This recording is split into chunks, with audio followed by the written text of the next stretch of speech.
Good morning, folks, and welcome to this morning's webinar. My name's Joe Carroll. I'm Head of Professional Development here at Chartered Accountants Ireland, and I'm delighted to welcome you to this morning's webinar on cyber security and particularly connected to our certificate in technology risk and data incident management. Delighted to be joined by the lead tutors on the programme, Tony Hughes, Gordon Wade, and Will O'Brien. Good morning, guys, and welcome. So the guys are going to take you through the program in a little bit of detail and give you some insights about what it covers. The background, I suppose, to this morning's session was we're receiving quite a number of inquiries from different people about the course, about what it offers, and particularly, I suppose, in light of current developments that are very much in the media spotlight, and people, I suppose, looking at that and going, I need to make sure my organisation is prepared for should such an incident occur within my organisation. So we thought we would put this session on and invite the three guys to have a chat with you about it. And then I think towards the end they'll probably have we'll work through the more live issues that are happening at the moment and what the guys are seeing happening out there today, which I think you'll all be interested to hear a little bit about. Tony, I think I will hand over the reins to you and let you open this morning's session. Thanks very much, Joe. Yeah, and thank everybody for joining us this morning. Yeah, cybersecurity, technology risk, incident response, it's all become very real in light of the most recent issues. Certainly everyone's aware of what's actually been happening in this ransomware space. There's been a lot of questions put to us about ransomware and about what this actually means in terms of the course itself.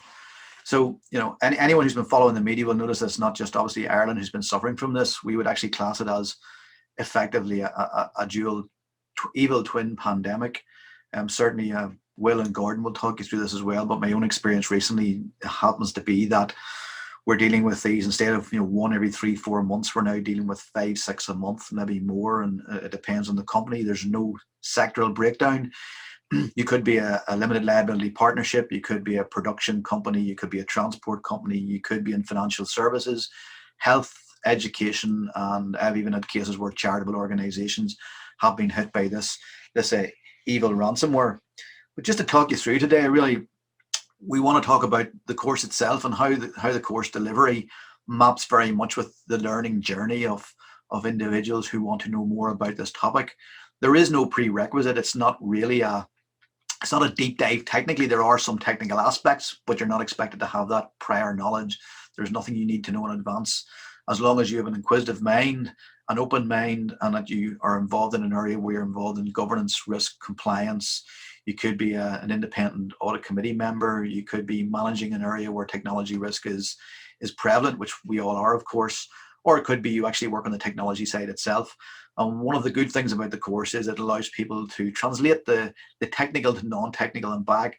And a lot of the people who do the course actually come away with the best learning they say is that they understand, firstly, what happens during an incident, how management reacts during an incident, what the bad things are and what the good things are. And they actually identify straight away some of those tools and techniques they can use during an incident where they've already seen that this doesn't work. We talk about failing in the classroom, which is probably not the correct terminology, but if you see it for the first time in a sort of classroom in a group setting, then you can be talked through the scenario. Why did you make this decision? Why not? What worked? What didn't work? And you come out with those learning activities. So just to give a basic overview of the course, there are actually 5 modules to this if you count the case study. The first one is module 1 and 2, which I deliver myself, and it's an introduction to cybersecurity, cybercrime. It's all the governance, risk, and compliance activities you expect around a pre-incident environment. One of the good things about that course is that part of the course is we actually see quite a lot of governance failings in post-incident. And when we take them forward in time, we can think, actually, those are things that you actually could foresee. No one knows when an incident will happen, but there's a lot of good indicators that we can actually see after the event that people can learn from and put in place beforehand. And certainly, whilst it can't prevent a ransomware or a cyber incident, what it can do is it can help soften the blow and also speed up the recovery process. Cybercrime itself and obviously cybersecurity responses. What do you do once you've had an incident? How do you respond to it? What are the techniques? What are the tactics you use? Module 3 is delivered by Mr. Will O'Brien, who's the forensic director in PwC. And it's really around that a little bit more deep dive into forensic IT. What happens after the incident? How do you respond? What are the steps you take to get back to business as usual? How do you recover from the incident?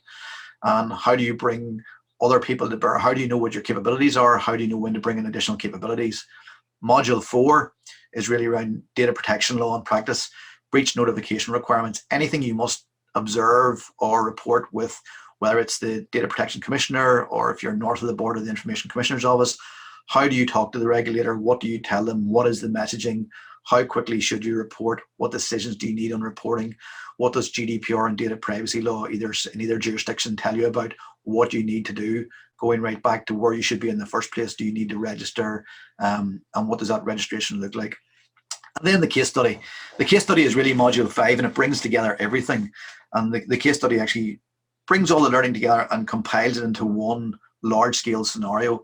And there are multiple scenarios we run, but each one is a combination of things that you have to make decisions on, and there's a right and a wrong decision.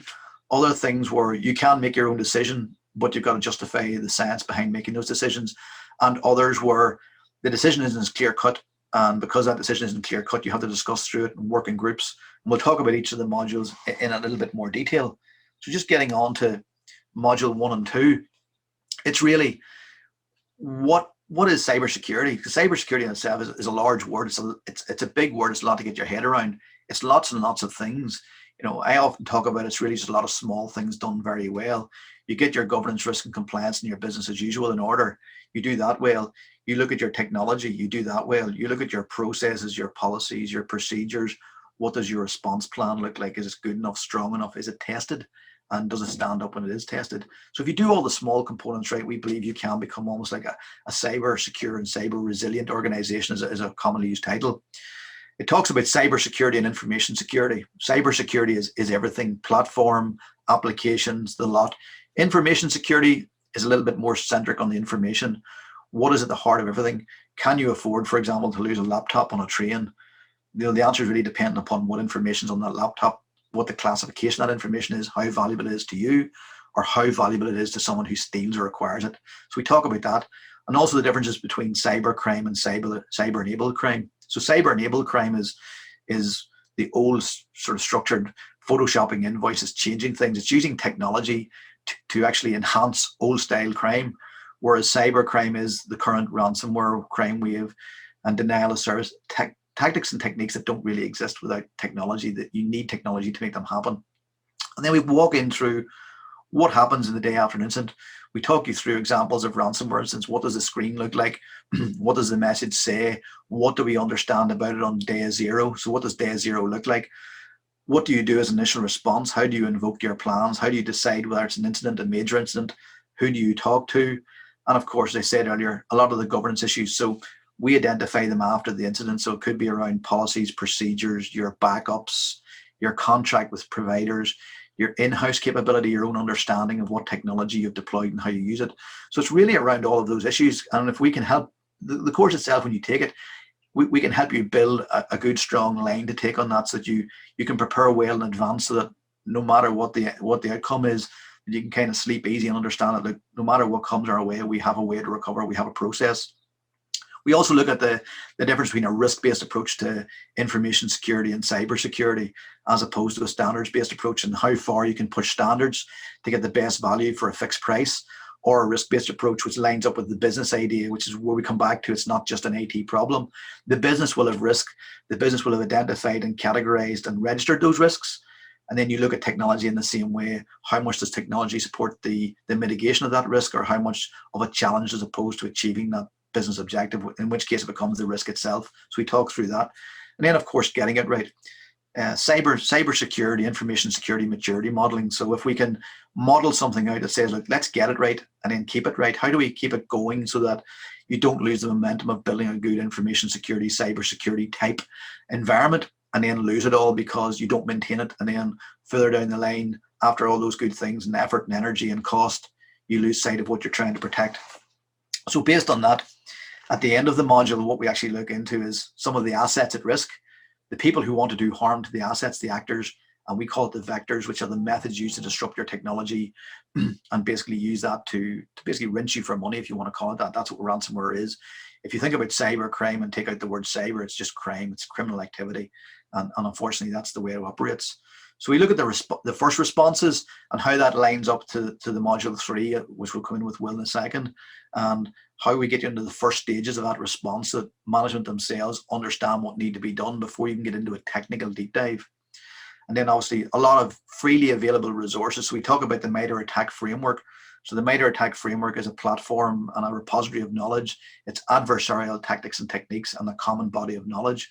So it's all of the things that we know happen in bad places by bad actors when deployed against certain types of technology. It's a freely available toolkit, and we talk through the whole process of this. So it doesn't matter whether you're using a Windows on your desktop and cloud as your main provision, and also maybe an iOS, Apple phones. We can talk through how you look at all the technology you deploy at whatever scale, whatever level, and then we start to use these little tools and techniques to really identify and score risk properly.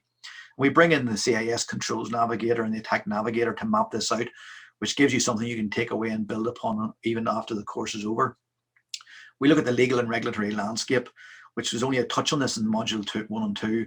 Really, Gordon Wade will take you through the data privacy landscape and that regulatory landscape in much more detail in module 4. And then the roles involved here, should you have a chief information security officer, a chief information officer? What is the difference? What does a chief technology officer do? Depending on the size of your company, can you afford to have all three? Do you have one person who fulfills the roles and responsibilities? What conflicts arise as a result of that? So it's very useful to see how you organize. When you talk about GDPR, we talk about technical and organizational measures. Part of those organizational measures is getting the structures right to make sure you're the right people in the right place. We talk about threat and vulnerability management. How do you identify where the threats come from, what vulnerabilities they are in your system, and how they can be exploited?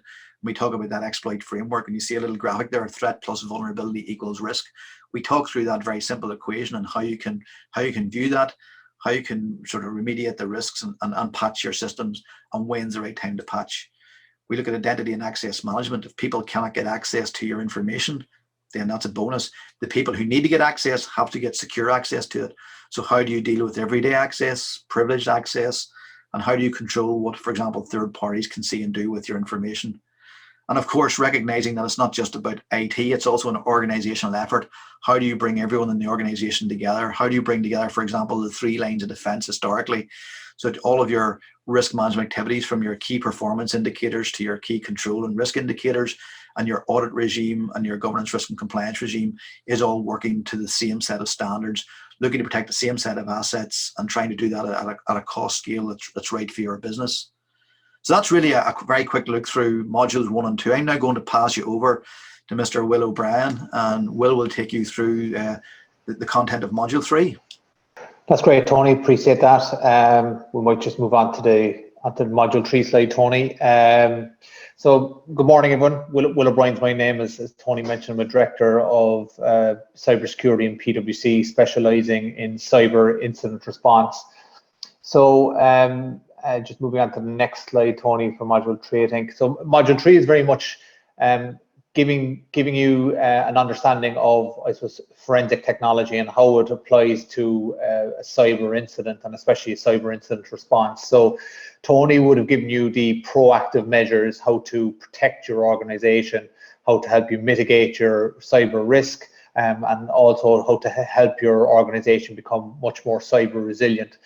And to become more cyber resilient, you need to challenge yourself within an organization to how to protect yourself and better to respond if an incident occurs within your organization.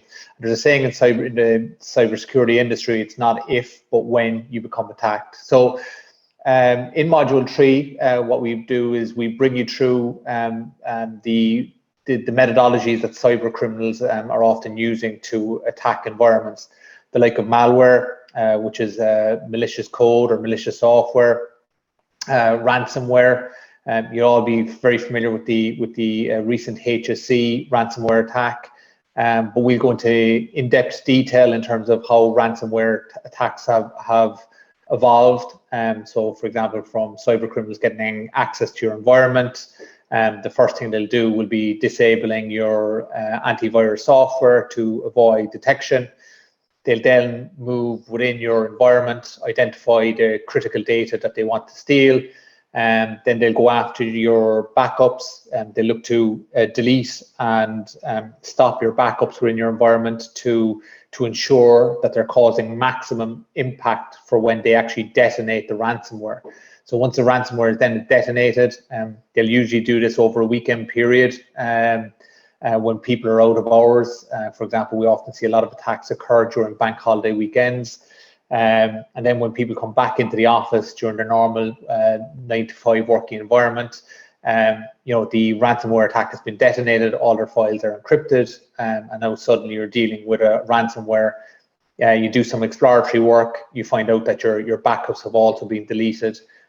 This is maximum impact and disruption as a result of a ransomware attack.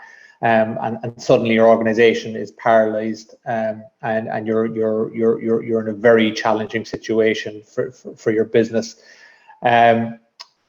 Other such areas we look at are like the denial of services attacks, and also we will bring kind of threat intelligence in terms of what we're seeing in the marketplace. So again, giving you an understanding of the latest threats and the intelligence in relation to those threats. So in terms of the forensics technology, it's very much about giving you the insights in terms of how you investigate and recover from an attack. So effectively, if you've been hit with a ransomware attack, there's been data exfiltration, and your customer, your personal identifiable information has been leaked from your environment, you'll have a reporting obligation to the Data Protection Commissioner as a result. And for example, if you're a regulated entity, there may be other regulators that you need to report to. So for example, if you're a financial services institution, you'll also have to report to the Central Bank of Ireland. And as Tony said, like what we try and do is in this course, make it, you know, simplify. So again, help you translate the technical language into non-technical, understandable language. So this allows you to understand, you know, I suppose how to invoke a strategic response. What are the key artifacts that should be analyzed during a cyber investigation? And it's those artifacts that will help you demonstrate the root cause, how the attackers gained access to your environment, how they moved within the environment, what data they potentially packaged and exfiltrated. All of this information is quite valuable, especially when you're feeding into your report, your key stakeholders, your customers, your impacted customers, and the regulators. So it allows you to tell the story in a factual manner, and allows you to report. And in some cases, the value of those reports is that, for example, if there are fines being imposed by, for example, the Data Protection Commissioner, if you've invoked a robust security controls, as Tony would have outlined in Module 1 and 2, you've invoked a strategic response to the incident. You know, that report that you produce as a result of the forensic deep dive analysis will allow you to, or may allow you to, I suppose, mitigate or reduce the fine that's been imposed by the regulator. So it is quite valuable, and that information is required during any such cyber attack, especially where there's been data leakage involved. We might just move on to the next slide, Tony.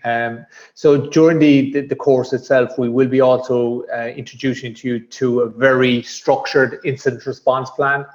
This incident response plan is built on globally recognized standards from NIST, SANS, and ISO. And then on the next slide, where we demonstrate the actual workflow that's invoked in terms of helping you produce an incident response plan, which can be used for your organization. So this is extremely valuable. This is something that you can bring back to your own organization, and it helps you to learn from to invoke a controlled incident response plan. So everything from preparing and training during an incident, you know, I suppose then if you have become impacted by an incident, helping you do that initial reconnaissance to try and identify how the attack occurred, and then moving into the likes of your contain and investigate phases. So again, you want to contain the attack and stop the attack from spreading, while also conducting a forensic investigation. And again, as I mentioned, that forensic investigation is going to be extremely valuable to your organization, especially if data leakage has occurred. Then when you've contained and you've investigated the incident, you want to move on to the kind of recovery phases of the incident, from the likes of resolve and review, and then potentially report and pursue. So the reporting, the likes of your key stakeholders, to regulator, and for example, if this is a criminal activity, you may want to report it to the guards, who then may actually interact with their colleagues, especially if it's cross-jurisdictional crime, with their colleagues in Interpol. So this moves us very nicely from Tony's sections in module 1 and 2, be proactive, to module 3, which is very much a reactive session, and helping actually how to respond when you're in the middle of an attack. And it leads us nicely into data protection, which is module 4, and feeds quite nicely into Gordon's section, and he'll bring you through the various different areas that we cover under data protection during this course. Over to you, Gordon. Lovely. Thank you very much, Will and Tony. Good morning, everybody, or almost good afternoon now. As guys said, my name is Gordon Wade. I am the Data Protection Officer and Group Legal Counsel at Hostelworld Group in Dublin. For those of you who don't know of Hostelworld, we're largest online booking platform for hostels around the world. We would compete kind of directly with Booking.com. So that's kind of my background. On one hand, I would run and oversee the data protection governance framework across the Hostelworld group of companies, and then be in charge of our compliance with the GDPR, amongst other data protection laws around the world. And then the other side, advising the group on our data protection obligations under the GDPR, dealing with incident responses, dealing with access requests from individuals, etc. So my job during the course would be, as kind of nicely followed on from Tony and Will, is to give you a flavour of data protection law in Ireland and in the EU. What we hope to deal with across a number of different modules is, firstly, what are the laws governing data protection in Ireland and in the EU? And I think we all know by now, we can't really avoid in the media, it is the GDPR. And we'll look at what does the law say, where, a bit of history around the law. Now, bear in mind that my module is not a really in-depth legal module that requires legal training or to be a solicitor or a barrister or whatever it might be. It's just kind of high level as to what data protection law is all about. That is, the protection of the person information that identifies you personally, be it your name, your address, your IP address, and a phone biometric data like your fingerprints or a retina scan, a photograph, something like that. So it's the framework that governs the information that identifies you as an individual and what the requirements under that are. The whole point there is to get an understanding as to what the law requires of you. And often, as you'll see, and we have seen with the HSE attack, is that it was largely based, there's a disruptive element to it, but there's also a massive element of the ransom side of holding people's personal information captive, and if ransom isn't paid, it'll be released on the internet to be used or bought by other nefarious third parties and used to their financial or some other gain, or just to, as Tony often says, just to watch the world burn and create havoc. So that's what module 1 will really look at. We'll move then into module 2, looking at the core principles of data protection. What we mean by the core principles are how companies, what we call controllers and processors of personal data, those who capture and store and use personal data about individuals, what is required of them to comply with the law. There are a number of different principles which range from the principle of data minimization, that is not capturing more data than you actually need to in order to carry out the purpose of your processing, to keep that data secure. And Tony and Will would have dealt at length with the security around information and what's required, and there are different frameworks that may be applicable to a given organization or under an ISO certification, whatever that might be. Will also include certain information that you need to give to the world at large about the processing that you carry out on their personal data. If we look, for example, to the Google fine, Google were fined in France 50 million euros a number of years ago for what the French regulator said they failed to properly and transparently communicate to individuals. When you give your data to Google, what happens to it? Where does it go? What different aspects of Google, what different platforms Google get access to it, and how you can go about finding out that information. And what the regulator said was that Google failed in that transparency obligation, that communication requirement, because you just couldn't figure it out from reading the terms and conditions, the privacy policy online, etc., as to what the answer would be. So we'll deal with the principles. We will, suppose, illustrate those principles with case studies from the Irish Data Protection Commission to, I suppose, take out the black letter law of what the requirements are and put them into real world scenarios to what is and what is not, according to the regulator, an adequate standard of data security, a proper data retention period for given information, or instances where it was felt that a company was asking for too much personal information based on the reasons they want to use it for. So that's just really give you a large flavor for what the regulators will look for, how you go about complying with the law. In the next module, we'll shift onto, again, a bit further away from the black letter law at a holistic level and more in-depth, granular into the company, and that is data protection policies, procedures, and practices. What we'll look at here is how carrying out things like data protection audits, which is something I would do in Hostelworld on a biannual basis, based on how our governance framework is operating and how it's operating across the business, interaction with our data subject customers, and access requests, data breaches we may have suffered, etc., and just the overall overarching system and a point in time audit. We'll also look at how privacy by design, that is embedding privacy into the architecture, the foundations of a new project, a new technology, a new initiative, a new relationship with its supplier, whatever that might be, how building privacy in at the very beginning, rather than kind of adding as a tick box exercise further down the line, will help you instill privacy and data protection into the core of the business, which again, a fundamental requirement under the GDPR.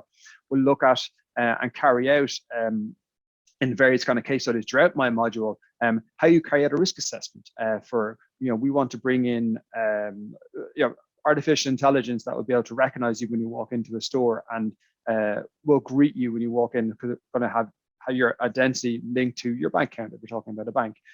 What the risks and impacts are on the individual, perceived risk, latent risk, whatever risk to business if we engage in a certain course of conduct that has privacy implications, and the steps we can take to mitigate, reduce those risks, or even offset them entirely. Again, privacy impact assessment is a big requirement, a major requirement under GDPR, and one that the regulators want to see if they ever come knocking.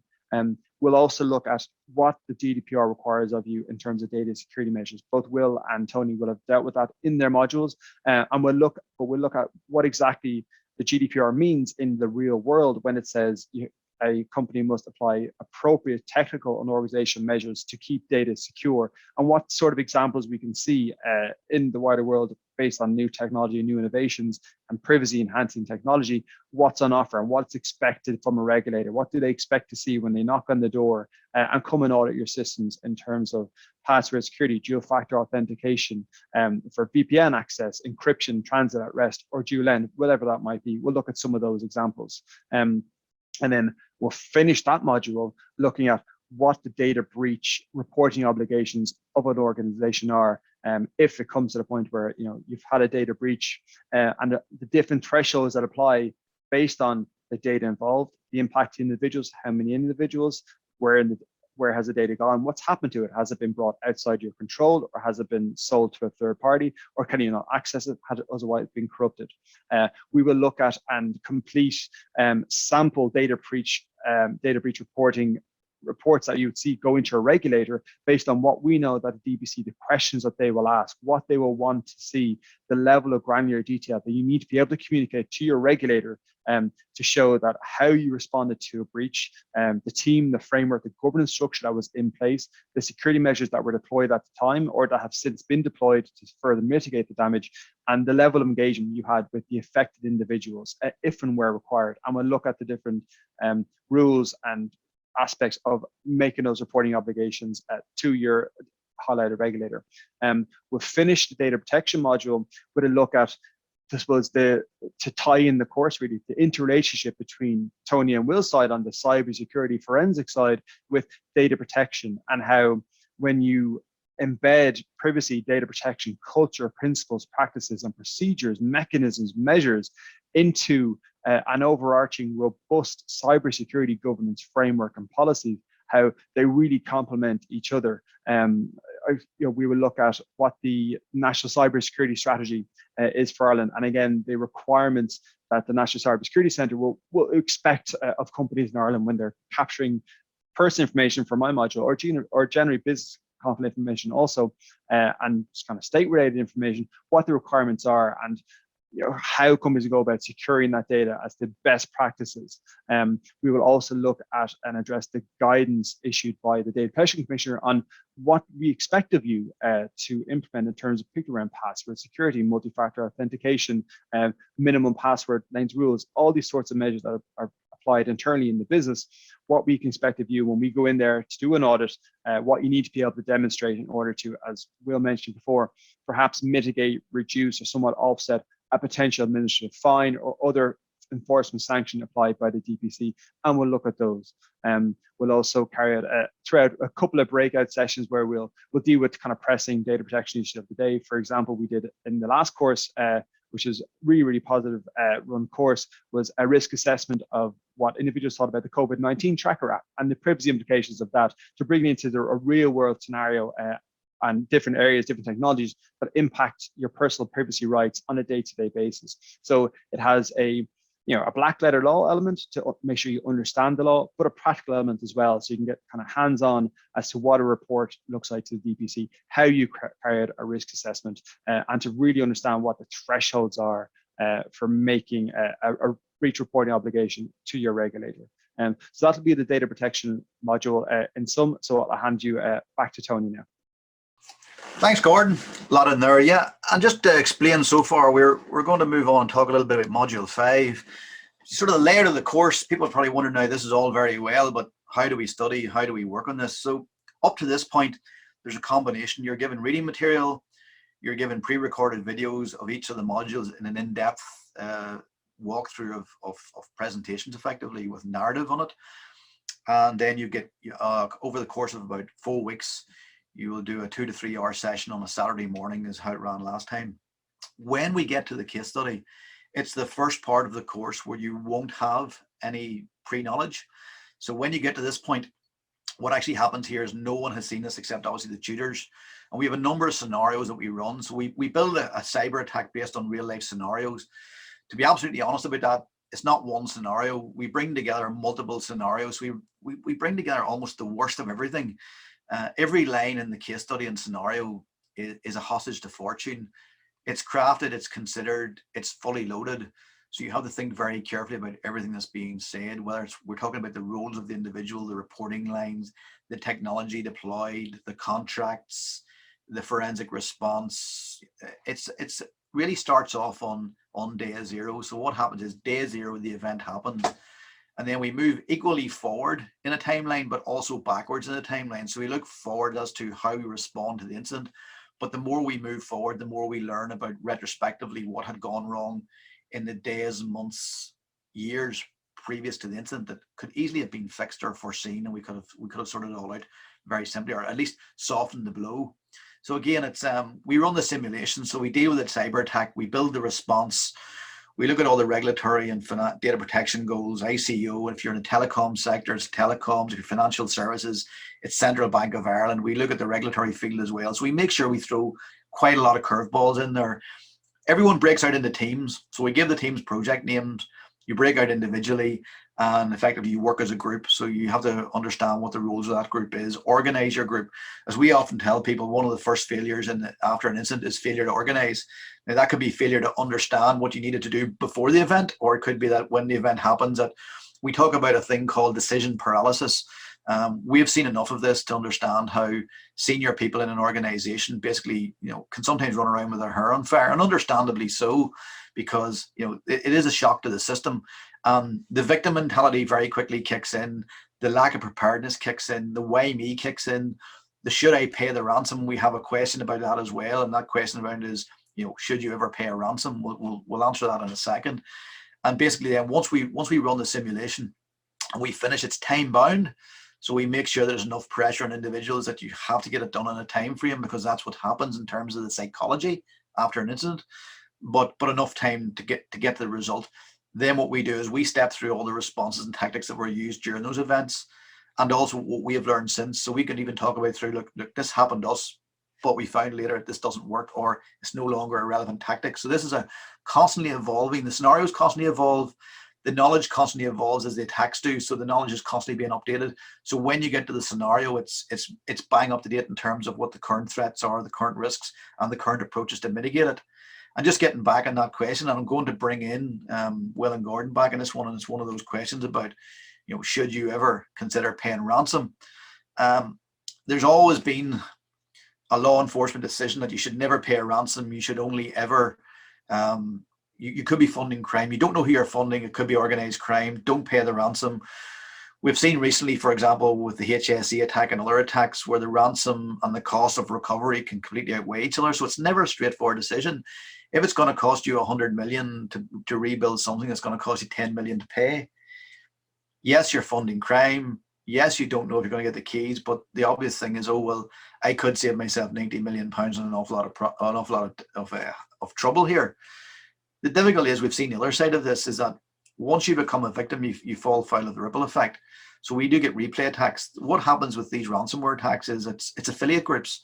So you might have a core gang in a certain ransomware group, but the ransomware gets out into the wild through control structures. These organizations, the Conti ransomware group, for example, who attacked the HSE, understanding that's coming out of that is that there are a team of software developers who operate out of a certain city in Russia who think they work for a legitimate business, but they don't. They work for what looks like a legitimate business, but they operate a ransomware group. They're coding for people they believe they're helping security. Cobalt Strike, the tool that's mostly used to deploy these ransomware attacks, or largely used, is actually a paid tool for penetration testers to do technical testing on the good side, but is also quite easily used on the bad side. And once these things are in the wild, they're in the wild. So other groups will try to replay the attacks. So even if you pay a decryption key and you build your security back up, they'll say, right, fair enough. They'll sell your money. They'll sell your IP address range, your property on to other people who then attack you in waves at diminishing returns. So it's important to understand what actually happens in these organizations. And we do go through that in module 1. What does the organization of a criminal gang look like? What does a ransomware gang and its affiliates look like? How do they contract work out? How do they scan in multiple teams? Who scans and finds the targets? Who deploys the targets? Who does the back end? They've got a financial services, a customer service. They're actually they will actually give you a customer service platform in case you need to speak to someone as to how to acquire Bitcoin to pay the ransom. So they're very, very organized organizations. And we'll step in there if you. Yeah, I might just come in, Tony, because what I often hear as well from clients and even people that participate in this course is that, we're only a small organization. Why would we become the target of criminal gangs and cyber criminals? It's important to note that a lot of their techniques are also automated. So, by learning about kind of sometimes malware, which is malicious software, can be, you can have a vulnerability within your environment. They're just scanning ranges of IP addresses, and if there's a vulnerability within your network, their malware can be triggered in your network, and all it does is beacon back out to where the cyber criminals are operating from. So suddenly they know that there's a vulnerability within your environment, and that weakness, they can use that weakness to actually start, for example, a ransomware attack on your environment. So you're not targeted per se. It's an automated attack, but once they understand your organization as a vulnerability, you're more likely to become victim of an attack. So again, I think, you know, no one is immune to this, and again, you know, it's a high risk area for every business out there. Yeah, it's an interesting point that Will raised, is that it's, you know, how and when you fall victim to cyber attack, and I suppose I'll bring it back to relevant to my industry in the online travel sector. You know, it may not often be directly you and your business that is subject to a cyber attack. Often there may be vulnerabilities and weaknesses in your supply chain with a third party down the line who themselves have a weakness, are attacked, or just it may have been a people problem, that someone misconfigured security settings on a cloud bucketing in AWS, and that enabled data to be put out into the wild or otherwise accessible. So it's not always directly on the company itself, but because if we take in GDPR parlance, the controller of the personal data who otherwise outsources the processing into like a cloud provider, they have the regulatory obligations under the law to make the notifications to the regulator, and you know, when at the end of the day will be subject to some form of enforcement based on how you went about choosing those suppliers in your supply chain, and if you're aware or didn't do your due diligence on any potential deficiencies or defects in the supply chain. So it's as much a home issue as it is down the line as well, and it's an area we see a huge amount in the technology space, you know, in the e-commerce space, where, you know, so many different vendors across so many different areas servicing lots of different businesses, that the diligence has to happen on your supply chain as well, not just internally in your own internal governance structure and security protocols. Yeah, just can I just jump in here? Sorry, just jump in, Will, here. Someone's actually asked a question, very interesting here. It was Kiva, and she asked about, is there any data or stats on companies that have actually paid a ransom and got hit again? And the only analysis we can really go on this is there is a lot of analysis of Bitcoin and what Bitcoin payments are being transferred. So the dark side ransomware group, and if you've been following the news, it's the Colonial Pipeline in America, the fuel pipeline. That group themselves, they received 90 million in ransomware payments in a 9-month period, which you've got to admit is, you know, it makes crime pay, I think, and if you look at it that way. But they had a number of affiliates, and the number of affiliates took 74.7 million of the intake. 15 million stayed with the core gang, who then used that to redevelop the software. The understanding is a number of companies have paid the ransom. The understanding is that 47% of the targeted groups by DarkSide paid the ransom. The average payment was around $1.5 million. So that, again, those are average figures. In terms of replay attacks, having enough information from the Bitcoin to see how many have been attacked, but historically we do understand that. So I've seen organizations, so put in the context, and again, I never really introduced myself.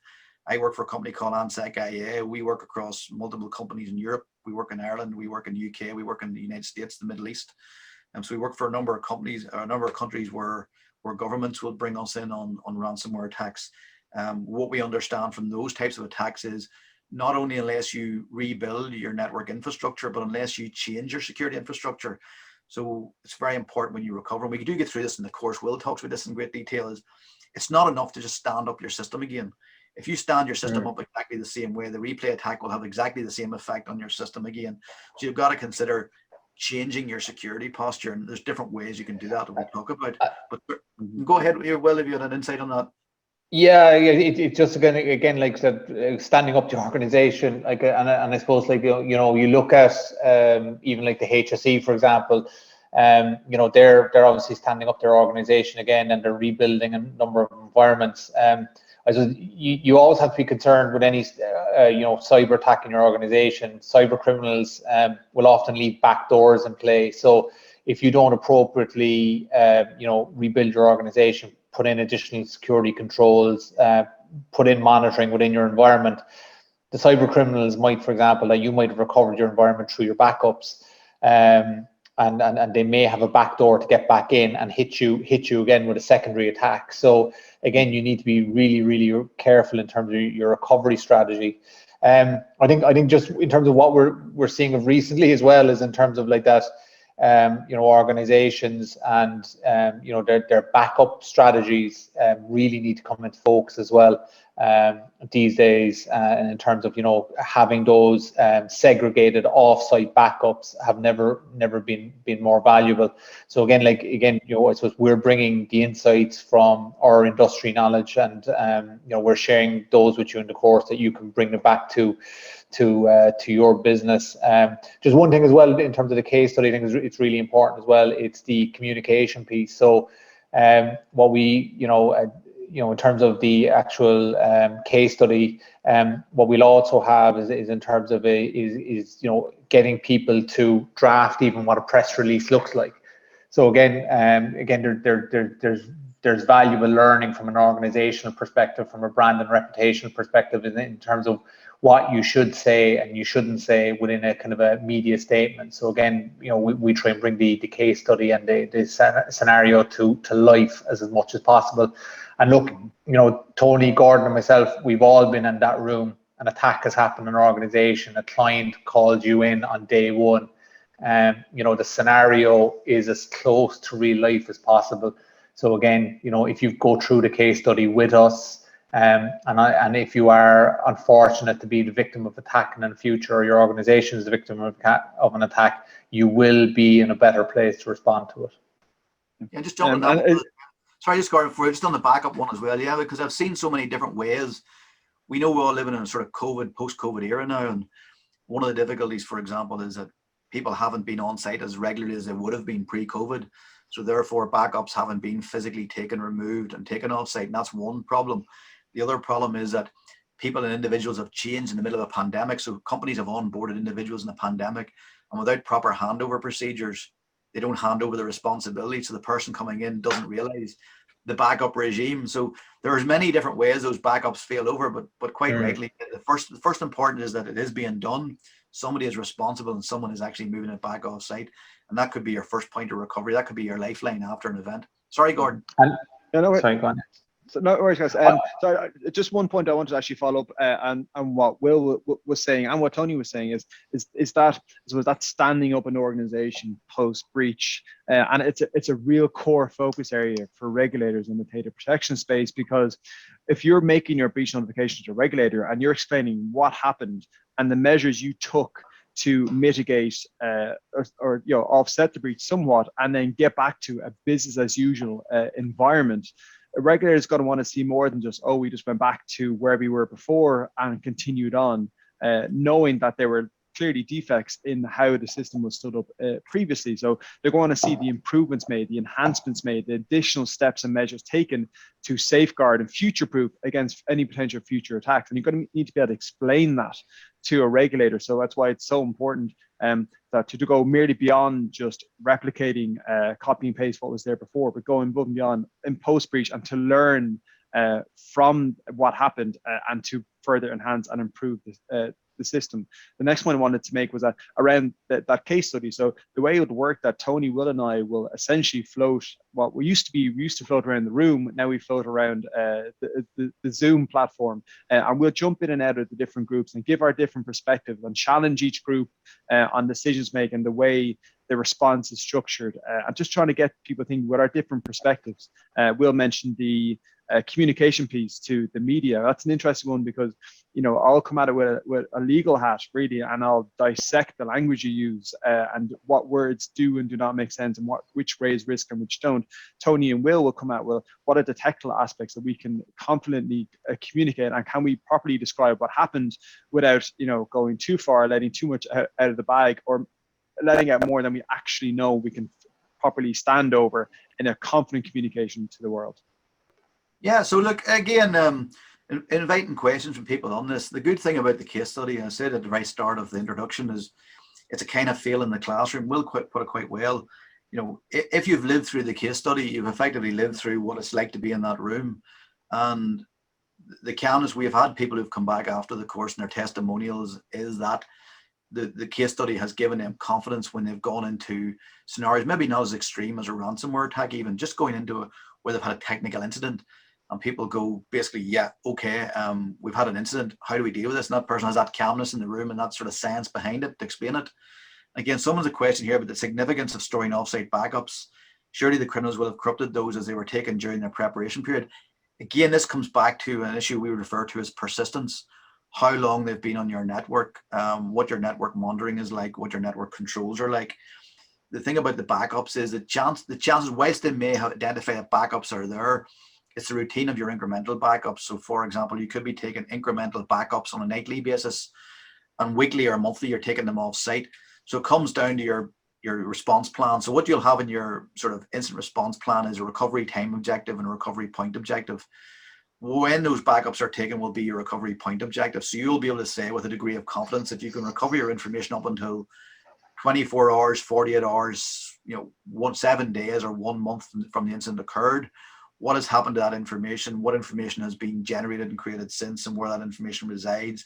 Has it been impacted? But we will talk you through all of those scenarios. The backups being off-site means that they are logically and physically separated from the environment, which means at the time of deployment, you will have something that's very, very recent. Hopefully, if you're really lucky, it's like when we talk about cyber risk, and we talk about this in the course, if you're in the business of making payroll payover on the 26th of the month, your risk period is greater in the period 18th to 24th, 25th, because that's when you're actually in pre-delivery. After the 26th, you've got a month before next payroll. So if someone hits you on the 27th, 28th, you've paid your payroll, for example. So therefore, it's all about understanding cyber and technology risk, and risk isn't a linear example. It's not as if your risk is the same. A lot of people, if you've worked in the audit space, you'll know that people put risks in risk registers, and it's just a blanket impact likelihood.